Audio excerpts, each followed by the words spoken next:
बहुत ही सुंदर कार्यक्रम अभी हम सब कुमारी तनु आर्या जी से सुन रहे थे। उन्होंने अपने कार्यक्रम को महर्षि देवदयानंद के भजन से प्रारंभ किया और समापन भी महर्षिवर देवदयानंद के भजन से किया। महर्षिवर देवदयानंद के इतने उपकार कि न उनको गिना जा सकता है, न भुलाया जा सकता है और न उनका ऋण चुकाया जा सकता है। तो बहुत आभार, बड़े ही मधुर भजन उन्होंने हम सभी के सम्मुख रखे।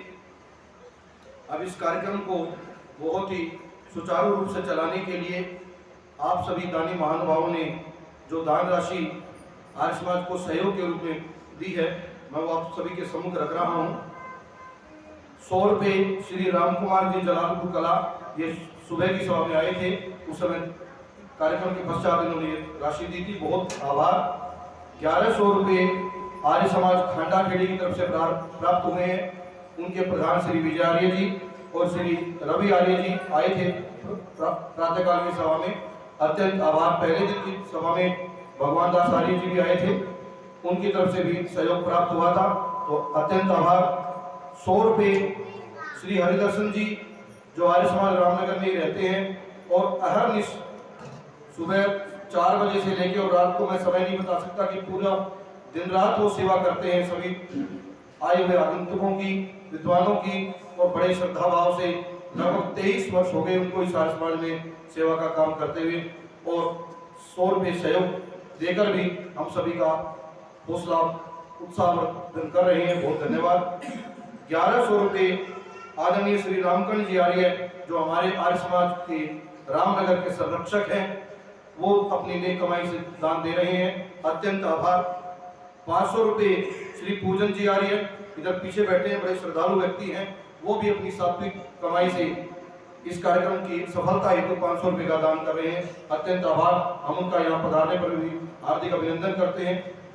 500 रुपये तेजस सुपुत्र श्री विजय आर्य, 500 रुपये हर्ष सुपुत्र श्री विजय आर्य और 500 रुपये श्रीमती महिमा आर्या जो धर्मपत्नी है श्री पवन जी आर्य और श्री विजय आर्य जी की माता जी हैं। ये कुल मिलाकर के 1500 रुपये का दान भ्राता विजय आर्य जी के परिवार से आया है, अत्यंत आभार। 100 रुपये भूमिका सुपुत्री श्री कपिल देव जी शर्मा जो सुपुत्री है आदरणीय पंडित रविदास शास्त्री जी की, कल भी उनकी तरफ से दान राशि प्राप्त हुई थी, आज भी उन्होंने हमारा सहयोग किया है, अत्यंत आभार। 1100 रुपये हमारे आर्य समाज के सदस्य हैं आदरणीय श्री जोरा सिंह जी आर्य, योग के बड़े दिग्गज, अनेक प्रतियोगिताओं में अनेक पुरस्कार प्राप्त कर चुके हैं। 1100 रुपये अपनी नेक कमाई से वो भी इस कार्यक्रम की सफलता हेतु दान कर रहे हैं, अत्यंत आभार। 101 रुपये केंद्रीय आयोग परिषद जींद की तरफ से प्राप्त हुए। श्री कृष्ण दहिया जी हमारे बीच बैठे हैं, उन्होंने कल भी अपना सहयोग राशि में देकर के हौसला अफजाई की थी, आज भी वो दान दे रहे हैं, बहुत धन्यवाद। 200 रुपये गुप्त दान के प्राप्त हुए हैं और उस गुप्त दान की परंपरा को आगे बढ़ाते हुए जिसका जिक्र प्रातःकाल की सभा में आचार्य जी कर रही थी। आप सभी दानी महानुभावों का बहुत बहुत आभार। आपके दान से ही इस प्रकार के कार्यक्रम हम करने में सफल हो पाते हैं। परमपिता परमेश्वर से आपकी नेक कमाई में बरकत की और आपके उज्जवल भविष्य की, आपके परिवार की प्रति सद्कामनाएं करते हुए अत्यंत आभार व्यक्त करता हूं। हमारे बीच में आर्य समाज जींद शहर से धर्माचार्य आदरणीय श्री सुरेश जी शास्त्री पधारे हैं, हम उनका यहाँ पधारने पर हार्दिक अभिनंदन स्वागत करते हैं। बहुत ही उच्च कोटि के विद्वान हैं, मैंने ऐसा देखा है बहुत दिनों बाद कोई इस प्रकार का धर्माचार्य हमारे इस जींद की भूमि पर आया है। मतलब सामने मंच पर जो व्यक्ति बैठे हैं अनेक कार्यक्रमों में, वो भी उनसे कुछ सीख कर जाते हैं। तो इस कोटि के विद्वान धर्माचार्य हमारे बीच उपस्थित हुए हैं, हम गौरवान्वित महसूस करते हैं और हार्दिक अभिनंदन उनका करते हैं। श्री नरेश जी आर्य उनकी आर्य समाज जींद शहर के कोषाध्यक्ष जी, कल भी वो मुख्य यजमान थे, वो भी उपस्थित हैं, उनका भी हम हार्दिक धन्यवाद आभार करते हैं। श्री तरसेम जी भी हमारे बीच उपस्थित हैं, बड़े श्रद्धालु व्यक्ति हैं, और श्री डॉक्टर रणवीर राठी जी वो भी परिवार सहित उपस्थित होते हैं, प्रत्येक सभा में सबका हार्दिक अभिनंदन। जिनका मैं नाम नहीं ले पाया, सभी श्रोताओं का यहाँ पधारने पर हार्दिक अभिनंदन करते हुए मैं आदरणीय श्रद्धेय आचार्य जी से आग्रह कर रहा हूँ कि वो कृपया मंच पर अपना स्थान लें और ज्ञान की उसी गंगा को प्रवाहित करें जो ज्ञान की गंगा वो पिछली 3 सभाओं से हमारे बीच बहा रही है। और बड़ी ही सरलता से सुमधुर तरीके से परमपिता परमेश्वर ने इतना मधुर कंठ दिया है, वाणी में इतनी मधुरता दी है, सरलता दी है, बड़े ही सरल शब्दों में वो अपनी बात को हम सभी के अंदर हृदय तक पहुंचा देती हैं। आदरणीय श्रद्धेय आचार्य आर्याशा जी दर्शनाचार्य, मैं उनसे निवेदन कर रहा हूँ कि वो 10 बजे तक अपना कार्यक्रम रखेंगी। आज चूंकि उनका स्वास्थ्य थोड़ा सा ढीला था, इसलिए मैंने कुमारी तनु आर्या जी को दोबारा आग्रह किया कि 1 भजन और रखते हैं आप, ताकि आचार्य जी पर ज्यादा बोझ न पड़े। और आज आचार्य जी इस सभा के बाद हमसे विदा लेंगी। कल प्रातःकाल आचार्य सुकामा जी हमारे बीच में उपस्थित होंगी, पद्म श्री आचार्य सुकामा जी, उनका भी हम हार्दिक अभिनंदन करेंगे। अब मैं एक बार आचार्य जी को हम बोलने के लिए आमंत्रित करने से पहले मैं हमारे मंत्री श्री अजीत गौतम जी से और भ्राता श्री कंवर सावारी जी से निवेदन कर रहा हूं कि वो स्मृति चिन्ह देकर के आचार्य जी का अभिनंदन करेंगे, क्योंकि आचार्य जी कार्यक्रम के पश्चात प्रातःकाल जल्दी निकल जाएंगी। तो मैं आदरणीय श्री गौतम जी से और भ्राता कंवर साहब जी से निवेदन कर रहा हूं कि वो आचार्य जी को स्मृति चिन्ह भेंट करेंगे।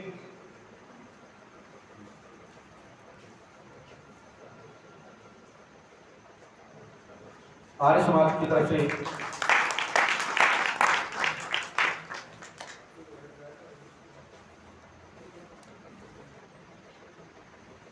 अब मैं आचार्य जी से निवेदन कर रहा हूं कि वो अपना उपदेश, अपना व्याख्यान 10 बजे तक हम सभी के सम्मुख रखेंगी।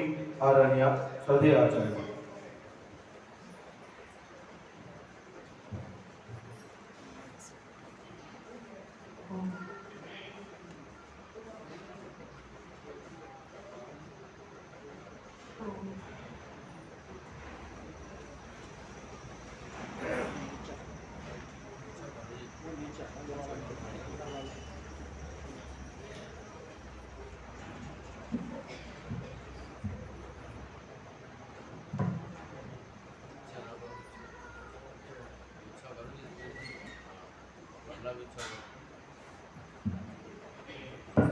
सभी मिलके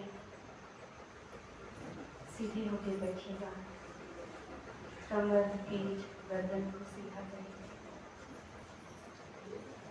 सभी विचारों को हटा करके परमपिता परमेश्वर की सत्ता के प्रति सजग हो जाएंगे।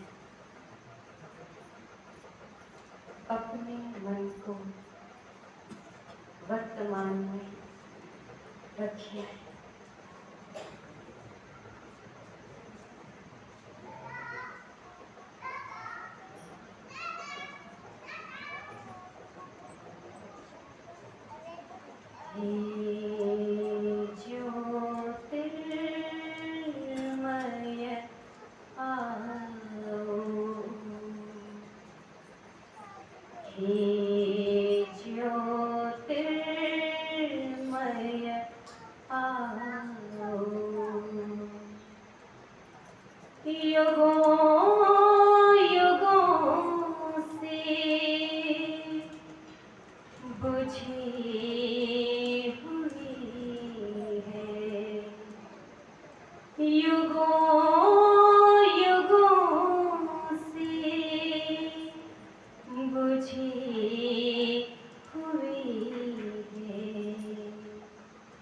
जीवन ज्योति हमारी,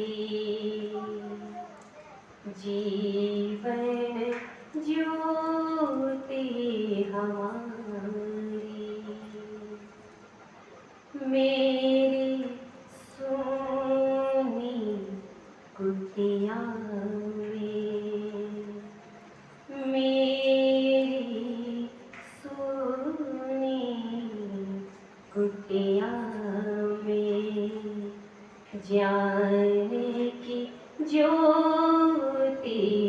जगाओ हे ज्योतिर्मय आओ।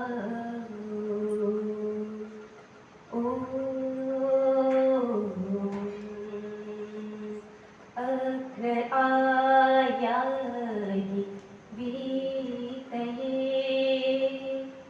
गृणानो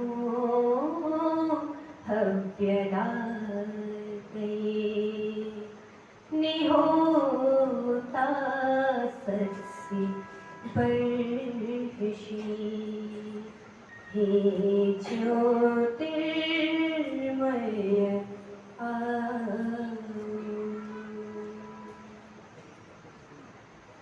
सभी ईश्वर के प्रति समर्पण करते हुए अपने नेत्रों को खोल सकते हैं।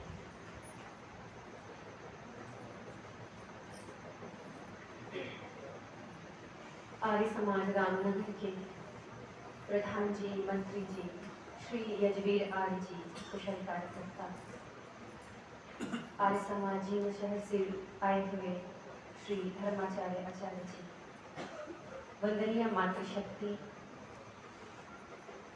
सभी सन्यासी वृंद, धर्म प्रेमी सज्जनों एवं प्यारे बच्चों, महर्षि दयानंद सरस्वती जी की सभी बातों को आपने सुना अभी बहन तनु जी से। इतनी छोटी उम्र में इतनी सारी चीजें याद रखना, हर भजन को याद रखना, इतनी कुशलता से इतने सभी बुजुर्गों के सामने गा देना एक अद्भुत उनकी योग्यता को प्रदर्शित करता है। हम सभी आर्य समाजी मिलकर के इनको आगे बढ़ाने में अपना समर्थन सदा करते रहेंगे। ये संकल्प हम सब लोग आज लें। ऐसे ही विदुषियाँ और आगे हमारे समाज में आएंगी, उनका विशेष धन्यवाद करते हैं। तो हम अपनी सुबह वाली बात को आगे बढ़ाते हैं। सुबह हम चर्चा कर रहे थे कि केवल ईश्वर उपासना करने से हम मुक्ति को प्राप्त नहीं होंगे। इसका तात्पर्य ये नहीं है कि हम ईश्वर की उपासना ही न करें। योग दर्शन में ईश्वर उपासना को साधन बताया है, ईश्वर प्रणिधान, जिसे नियमों में डाल दिया गया है ईश्वर प्रणिधान। यानी ईश्वर प्रणिधान हमारे स्वरूप तक पहुंचने का साधन है।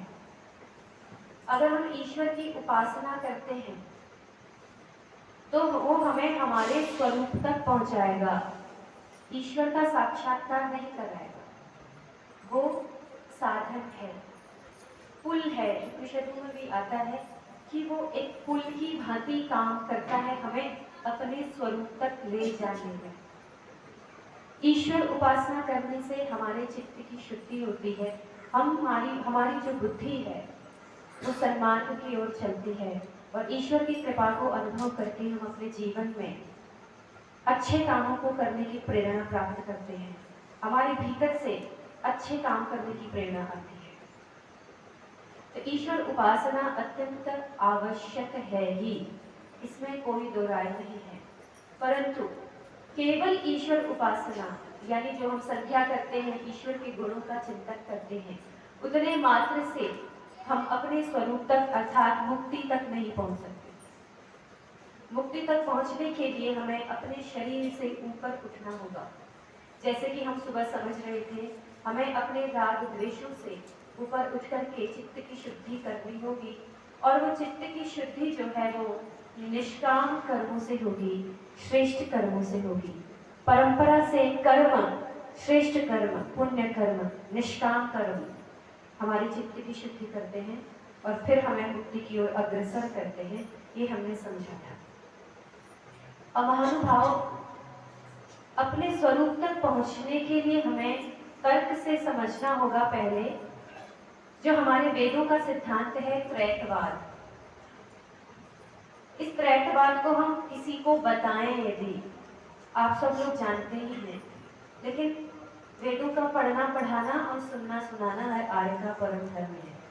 तो धर्म भी निभाना है, दूसरे को भी बताना है। तो मैंने अपने गुरुओं से जिस प्रकार सीखा है, शास्त्रों से जिस प्रकार सीखा है, आइए मिल करके इसे समझें, अपने अपने मस्तिष्क में भी निर्णय करें और फिर अपने स्वरूप तक पहुंचने का प्रयास करें। सबसे पहले हम लोग विभाजन कर लेते हैं हमारे आसपास जो भी चीजें हैं। अब आप लोगों से पूछती हूँ, हमारे आसपास दो चीजों में यदि चीजों को विभाजित करना हो तो क्या क्या चीजें हैं? एक है जड़ और एक है चेतन।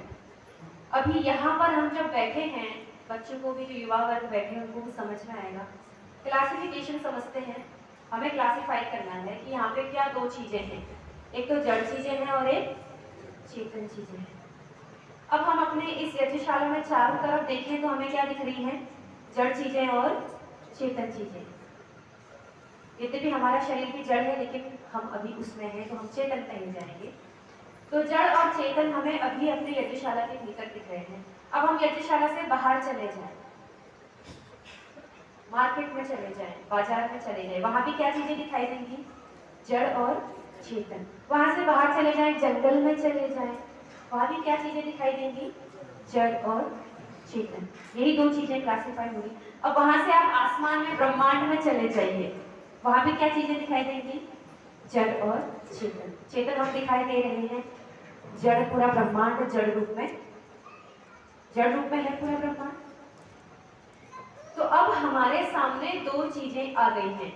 हमने ब्रह्मांड तक जाके देख लिया है, हम निश्चय कर रहे हैं। हम पहले निश्चय क्या करना चाह रहे हैं इन बातों से कि हमारे सामने सत्ताएं कितनी हैं। जब हम सत्ताओं को ठीक ठीक प्रकार से समझ पाएंगे तब हम अपने स्वरूप तक जा पाएंगे। तो अब हमने क्या डिसाइड कर लिया, निर्णय कर लिया, समझ लिया, तर्क से, शब्द प्रमाण से क्या समझ लिया है कि दो चीजें दिखाई दे रही हैं पूरे ब्रह्मांड में, एक जड़ और एक चेतन। इस बात से आप सहमत हैं? सहमत हैं? ठीक है। तो अब देखिए, अब एक नियम है, न्याय दर्शन में हम लोग पढ़ते हैं, वैशेषिक दर्शन में भी सूत्र आता है, कारणाभावात् कार्याभावः।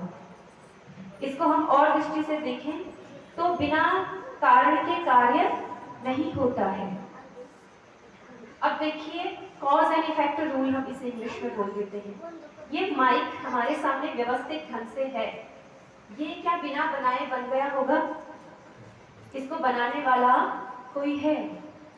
अगर किचन में रोटियां बनी हैं, हमें बनाई हुई रोटियां दिख रही हैं, तो एक बच्चा स्कूल से आएगा और किचन में देखेगा, रसोई घर में देखेगा, तो ये सोचेगा कि रोटियां कौन बना के गई हैं?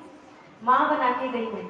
ऐसा ही होगा बच्चों, रोटियां माँ बना के गई हैं, अपने आप रोटियां नहीं बनी है कि आटा अपने आप लग गया हो, पानी अपने आप डल गया हो, लोई बन गई हो, रोटी बन गई हो।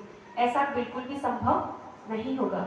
इसका मतलब क्या है कि बिना एक्शन के, बिना डूअर के एक्शन नहीं होता। ये समझ में आ रहा है? यानी जब कोई काम हो रहा है तो उसके पीछे कोई करता है, जब कोई काम हो रहा है तो उसके पीछे कोई करता जरूर है। ये सामान्य नियम है, इसको कहते हैं सामान्य तो दृष्ट अनुमान। ये क्या है? सामान्य तो दृष्ट अनुमान। अनुमान लगा रहे हैं, एक नियम बना रहे हैं। एक नियम है जो लोक में, उस नियम से, लोक के नियम से हम लोग गूढ़ रहस्य को समझना चाह रहे हैं। यह सामान्य तो दृष्ट नियम न्याय दर्शन के हिसाब से। अब क्या समझना है कि बिना बनाए कोई चीज नहीं बनती, ये एक सामान्य नियम हमने समझ लिया है। इसमें किसी को कोई डाउट नहीं है, कोई शक नहीं है, कोई संशय नहीं है। तो अब हम देखते हैं कि माइक किसने बनाया है? भगवान ने बनाया कि इंसान ने बनाया? इंसान ने बनाया। माइक इंसान ने बनाया, मोबाइल इंसान ने बनाया। आपके सामने जिन चीजों का भी हम प्रयोग करते हैं, हमारे सामने जो चीजें भी हमें दिखाई दे रही हैं, वो सब वस्तुएं किसने बनाई हैं? इंसान ने बनाई है। अब हम आ जाते हैं जिससे हम भोग कर रहे हैं, है वो हमारा शरीर। अब ये शरीर किसने बनाया? इंसान ने। माँ से पूछिए, माँ ने बनाया? नहीं बनाया। पिताजी ने बनाया? नहीं बनाया। ये बातें आप कई बार सुन चुके होंगे, लेकिन आवृत्ति सकृत उपदेशात् सांख्य दर्शन में बोला है कि जब तक हम तत्व ज्ञान तक ना पहुंचे तब तक इन बातों को आवृत्ति करती ही रहनी चाहिए, बार बार आवृत्ति ही बार बार करनी चाहिए। आवृत्ति ही असकृत उपदेशात्। तब हमें तत्व ज्ञान होगा। यदि हम अभी नहीं समझ रहे हैं, तत्व ज्ञान नहीं हो रहा है, मैं आत्मा हूँ, शरीर अलग है, परमात्मा अलग है, ये यदि समझ में नहीं आ रहा है, तो हमें इन शास्त्रों की शब्द प्रमाणों को हमें बहुत बार आवृत्ति करनी होगी। ये शास्त्र का आदेश है, इसलिए हम आवृत्ति कर रहे हैं। तो शरीर माँ ने नहीं बनाया, पिता ने नहीं बनाया, तो शरीर किसी और ने बनाया है। अब प्रश्न है किसने बनाया है। अब हमें निर्णय हो गया है कि शरीर मनुष्य ने नहीं बनाया है, दादा परदादा किसी ने नहीं बनाया है। नियम हमने दिमाग में क्या रखा है कि बिना बनाए कोई चीज नहीं बनती है। तो जब बिना बनाए कोई चीज नहीं बनती है, तो बनाने वाला कोई तीसरा होना चाहिए। ये अब हमें प्रश्न आ रहा है कि अच्छा, बिना बनाए कोई चीज नहीं बनती, मनुष्य ने ये नहीं बनाया, इसका मतलब है कि तीसरा कोई बनाने वाला होना चाहिए। अब एक प्रश्न और उठता है कि तीसरा बनाने वाला जड़ होना चाहिए कि चेतन होना चाहिए। इसको भी हम सामान्यतः दृष्टि नियम से समझेंगे, लोक के नियम से समझेंगे। कैसे? माइक चेतन ने बनाया है कि जड़ ने बनाया है? इस ब्रह्मांड, इस चीजों में जो हम बना सकते हैं, उसमें सब चीजें किसने बनाई है? चेतन ने बनाई है। इसका मतलब जो चीजें हम नहीं बना पा रहे हैं, वो चीजें भी किसने बनाई होंगी?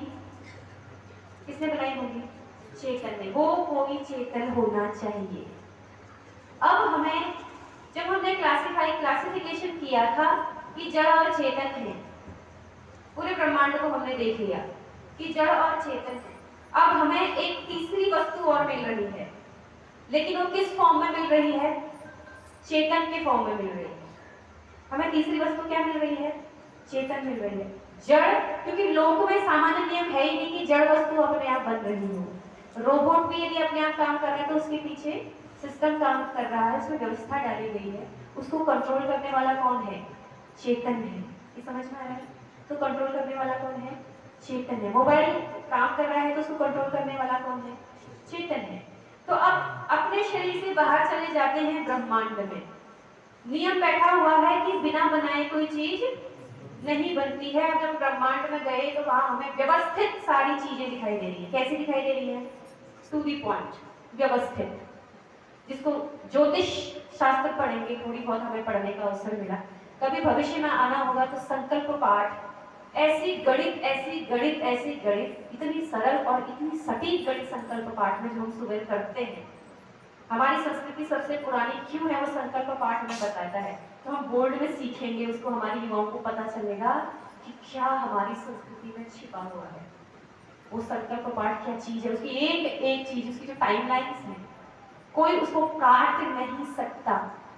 और सिद्ध हो जाता है कि हमारी संस्कृति सबसे पुरानी है, हमारी गणना सबसे पुरानी है। वो फिर कभी अवसर मिलेगा। अब जब हम बाहर जाते हैं तो देखते हैं कि चीजें क्या बन रही हैं, पूरी व्यवस्थित बन रही हैं। यहाँ पर आप लोहे को रख दीजिए एक कमरे में, हजारों सालों बाद भी वो व्यवस्थित रूप में नहीं बन सकती। व्यवस्थित बनाने वाला कोई चेतन ही चाहिए। अब हम देखते हैं ब्रह्मांड में सारे सूरज, चांद, सितारे, जितनी भी ब्रह्मांड में चीजें आपको समझ में आ रही हैं, वैज्ञानिक पता लगा रहे हैं, वो सब कैसे बनी है? बहुत व्यवस्थित ढंग से बनी हुई है। और केवल बनी हुई नहीं है, व्यवस्थित ढंग से काम कर रही है, पूरी सिस्टमैटिक ढंग से, गणितीय ढंग से, जिसमें हमारा दिमाग लगता है। वैशेषिक दर्शन में आता है बुद्धि पूर्वा वाक्य वेदे, बोला जिस वाक्यों को समझाने के लिए ब्राह्मण ग्रंथ ऋषि को लिखने पड़े, बुद्धि लगानी पड़ी, क्या उस वेद को बनाने वाला बिना बुद्धि के होगा? जैसा वेद में लिखा है वैसा ब्रह्मांड में दिखता है, वो वेद पढ़ के समझ में आएगा। तो जिसने इतने ब्रह्मांड को बनाया, वो क्या बिना बुद्धि वाला होगा? वो बुद्धि वाला होगा। बुद्धि मतलब ज्ञान वाला होगा। तो ज्ञान किसमें है? ज्ञान किसका गुण है? चेतन का गुण है। जड़ में ज्ञान नहीं है, चेतन में ज्ञान है। तो अब हमें तीसरी चीज क्या मिल गई है महानुभाव? चेतन मिल गई है। अब हमारे पास तर्क से सिद्ध हो गया, शब्द प्रमाण से सिद्ध हो गया कि हमारे सामने तीन चीजें हैं, आत्मा, परमात्मा और प्रकृति, यानी जड़ और दो चेतन। कितने चेतन? दो चेतन। दो चेतन। कितने चेतन है आप? दो चेतन। क्योंकि हमने सामान्य नियम से सिद्ध कर दिया है, हम सब ने मिलकर के सोच के समझ करके, कि अब ये बनाने वाला कोई तीसरा है जो हमारे शरीर को बना रहा है, जो पूरे ब्रह्मांड को व्यवस्थित ढंग से बना रहा है। तो अब हमारे मन में बैठ गया है कि प्रकृति है, आत्मा है और परमात्मा है, ये हमने सिद्ध कर लिया तर्क से, प्रमाण से। ये सिद्ध हो गया, आप इससे सहमत हैं? सिद्ध हो गया। अब हमें इस चेतन को, ये छोटा जो चेतन है, इस चेतन को उस बड़े चेतन को प्राप्त करना है। अब इस छोटे चेतन की जो क्वालिटी है वो बड़े चेतन की तरह है। हम सोचते हैं कि जो लोग मूर्ति में ईश्वर को ढूंढते हैं उनकी गलती नहीं है। क्यों नहीं है? क्योंकि हम अपने आप को जब शरीर समझते हैं तो हम ईश्वर को भी किस रूप में देखना चाह रहे हैं? शरीर रूप में ही देखना चाह रहे हैं। क्योंकि हम अपने आप को आंख, कान, नाक, पैर, हाथ पैर, ऐसे नाक, ऐसे खूबसूरत नाक, ऐसी बढ़िया सुंदर से होठ, अच्छे दांत, अच्छी कलाएं, अच्छा रंग, इस रूप में हम अपने आप को देख रहे हैं रोज सुबह शाम शीशे में। कहीं से भी आते हैं तो सबसे पहले शीशे में देखते हैं, कहीं जाते हैं तो सबसे पहले शीशे में देखते हैं। उस अविद्या ने हमें इतने गहराई से घिरा हुआ है कि उससे बाहर आना कठिन है, लेकिन नामुमकिन नहीं है सबके लिए। उसके लिए विधान है वेदों का, दर्शन उपनिषदों में तरीका बताया गया है। तो अब उस छोटे चेतन को बड़े चेतन को समझना है। अब छोटा चेतन जब अपने स्वरूप को समझेगा तभी उस बड़े चेतन को समझने की योग्यता उसमें आई। हम सुबह ये बात कर रहे थे,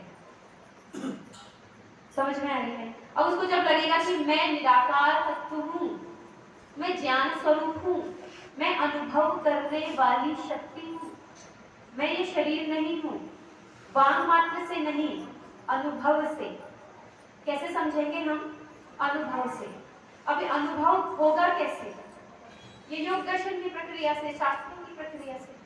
योग दर्शन में बताया कैसे आपको अनुभव के स्तर पर जाना है। वितर्क, विचार, आनंद, अस्मिता, संप्रज्ञा, समाधि, ऐसी ऐसी समाधियां बताइए। फिर असंप्रज्ञा समाधि, विवेक ख्याति, बड़ी बड़ी बातें हैं। व्यक्ति विवेक ख्याति तक पहुंच जाता है, जीवन मुक्त हो सकता है। उसको ये कैसे समझ में आएगा कि मैं एक निराकार तत्व हूँ जिसने इस ब्रह्मांड को बनाया और जो मेरे भीतर बाहर विद्यमान है वो भी एक निराकार चेतन तत्व है। ये कैसे समझेगा? तो हम बहुत सामान्य हैं योग की दृष्टि से। तो योग दर्शन में बताए हैं यम, नियम, आसन, प्राणायाम, प्रत्याहार, धारणा, ध्यान, समाधि। ये हमारे जीवन की सीढ़ियां हैं और मनुष्य जीवन में आने के बाद हमको इन सीढ़ियों को चढ़ना ही है। कोई हमें इसमें कुताही नहीं करनी चाहिए, इसमें हमें आगे बढ़ना ही है। यम में क्या क्या चीजें आती हैं? अहिंसा, सत्य, अस्तेय, ब्रह्मचर्य और अपरिग्रह। और इस अहिंसा को सिद्ध करने के लिए बाकी सारी चीजें हैं। अगर झूठ बोलेंगे तो हिंसा होगी कि नहीं होगी? यानी झूठ नहीं बोलना भी हिंसा, अहिंसा का पालन करना है। यदि झूठ नहीं बोलेंगे तो अहिंसा का ही पालन होगा। हिंसा मतलब दूसरे का मन, कर्म, वाणी से दिल न दुखाना, मन से भी नहीं दुखाना, शरीर से भी नहीं दुखाना और वाणी से भी नहीं दिखाना। अर्थात मन से भी किसी के बारे में बुरा न सोचना। ठीक है? तो जब हम असत्य बोल देंगे किसी के सामने तो उससे नुकसान होगा कि नहीं होगा? तो हिंसा होगी। फिर क्या आता है? ये हम अपने जीवन में उतारें कि मैं जैसा अच्छा नहीं समझता हूँ वैसा व्यवहार में दूसरे के साथ न करूँ। हम कल शाम की सभा में इसको समझ रहे थे कि आत्मनः प्रतिकूलानि परेशान न समाचरे, मनुस्मृति का।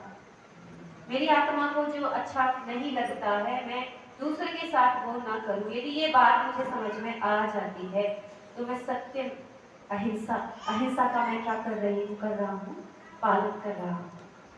हम घर से निकल के चले कि मैं जैसा पसंद नहीं करता वैसा मैं दूसरे के साथ नहीं करूंगा। मुझे नहीं पसंद है कोई मुझसे गुस्से से बात करे तो मैं उससे गुस्से से बात ना करूं, अहिंसा का पालन होगा।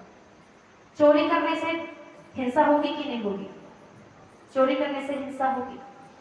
चोरी करेंगे तो दूसरे का नुकसान होगा और अपना आत्महनन तो हो ही रहा है। तो चोरी नहीं करना भी, अस्तेय मतलब चोरी ना करना। अहिंसा, सत्य बता दिया, अस्तेय, चोरी न करना। चोरी करने का मतलब केवल किसी की वस्तु उठा लेना मात्र नहीं है। चोरी कर लेना मतलब बिना बताए किसी की चीजों को ले लेना। जैसे हम जाते हैं, किसी के बिना बताए चप्पल पहन के चले जाते हैं, अब वो व्यक्ति अपना चप्पल ढूंढते रहे, ये एक बहुत सामान्य व्यवहारिक चीज है। वो अपना व्यक्ति चप्पल ढूंढता रहे तो उसको कष्ट होगा कि नहीं होगा? तो चोरी हो गई ना। भले ही हमारा भाव ऐसा नहीं था, लेकिन हमने जाने अनजाने में उसको कष्ट दे दिया है। वो उसको घर जाना था और हम उसके चप्पल लेके बिना बताए चले गए। हिंसा हुई कि नहीं हुई? तो ये भी उसको बता करके जाना है। फिर आता है अस्तेय। फिर क्या आता है? अच्छा, अस्तेय में, स्तेय में एक चीज और आती है चोरी करने में, दूसरे की बातों को अपने रूप में बता देना। बात किसी और की थी, कविता किसी और की थी और नाम अपना चिपका दिया उसमें, वो भी चोरी करने में आता है। ये बड़ी सूक्ष्म चीजें हैं। फिर आता है अपरिग्रह, यानी फालतू विचारों का, वस्तुओं का संग्रह न करना। अब हम लोग क्या करते हैं महानुभाव, बहुत सारी रिश्तेदारी, एक समय के बाद प्रत्येक व्यक्ति को, मुझे और आपको, यदि मुक्ति को प्राप्त करना है, चित्त शुद्धि करनी है, ईश्वर को प्राप्त करना है, आत्म स्वरूप को जानना है, तो क्या करना है? रिश्तेदारी कम कर देना, फोन कॉल्स कम कर देना, सामाजिक कार्यों को भी कम कर देना। ये अंतिम स्टेज की बात है। पहले तो करनी है सारी चीजें, काम करने से मना नहीं है, कुर्वन् नैवेह कर्माणि जिजी विशेषतम समाः, कर्म तो करने ही है। फिर ज्यादा अगर महिलाओं के पास, माताओं के पास, कहते हैं, एक माता जी पूछ रही थी, जी विचार नहीं रुकते हैं, ध्यान में बैठती हूँ तो पूरी दुनिया उमड़ उमड़ के आती है। मैंने कहा कितने लोग